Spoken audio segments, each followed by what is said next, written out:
The Midtown Planning Area District is approximately 2 square miles. When the original RFP came forward that established the basic premise of the Midtown area, one of the first jobs that we did when we came in here working with city staff and the public, business leaders, is test that assumption.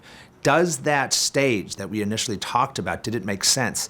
We got some great feedback from the community, from city staff, and the change actually happened. So when we walked into our first public meeting, we had already incorporated quite a bit of back and forth on even just the basics of the boundary.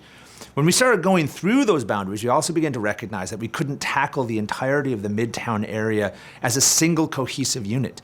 Though we needed to look at it as an interactive sort of overarching vision, we started to recognize that there are elements of this plan that needed to be much more subtle and nuanced. There were issues, for example, around the park that were very different than issues on the north side of the planning area and the south side of the planning area. So what we ended up doing was creating something called experience districts, which recognize that the experiences of these certain areas are vastly different. So then we established those experience districts to be able to recognize that those strategies have to be very, very different. We tested that assumption as well, working with city staff. We had surveys that went out. We tested the assumption with business leaders and people within the community with one-on-one stakeholder meetings. And through those interviews as well, we started to establish what we call the aligning principles. First, on the overall district, recognizing that all of our decisions and recommendations were going to have to kind of filter through the aligning principles.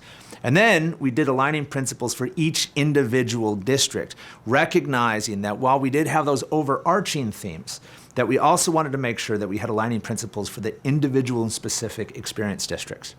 So last night, when we had our public meeting, we were really testing once again the assumptions of the larger district, the experience districts, those aligning principles, and then challenged those people in the community to actually look at their neighborhoods, at the streetscapes, and provide that feedback of a block, street, and building level of detail.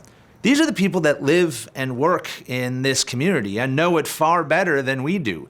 So recognizing that we needed to capture that feedback and interpret that into sort of the bigger picture of recognizing how we can actually create the armatures of municipal governance, of policy. What are the economy behind a lot of these ideas? Where that acupuncture, if you will, of jump-starting these catalytic projects in the right place that unlocks the nascent value of the property around it. So that was really sort of what we were trying to work on last night. The feedback was absolutely fantastic.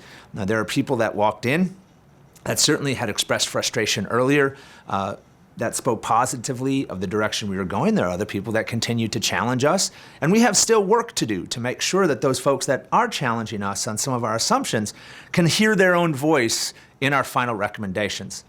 So over the next several months, we will continue to do outreach, continue to hone that vision, but we're really beginning to work on the specifics, the specific plans of what neighborhoods we need to focus on, what are the specific tools that we need to create to help address some of the opportunities and challenges in those neighborhoods. And so we'll be back in April to once again present those much more specific tools in the context of all the work we've been doing over the last several months. And then sometime in early summer, we'll be bringing the cohesive plan together in order to present it to Planning Commission and City Council.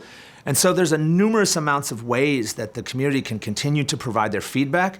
This is a very open-ended process in the sense of wanting to make sure that if you weren't able to make yesterday's meeting, that you can go online, take a look at all the maps, the aligning principles. There's emails that are on that website that you can ask questions of, send folks to. Definitely come in April to check that out when we announce the next level of community public meetings. So there's a lot of different ways that we want you to be able to give us feedback, and we very, very much welcome it.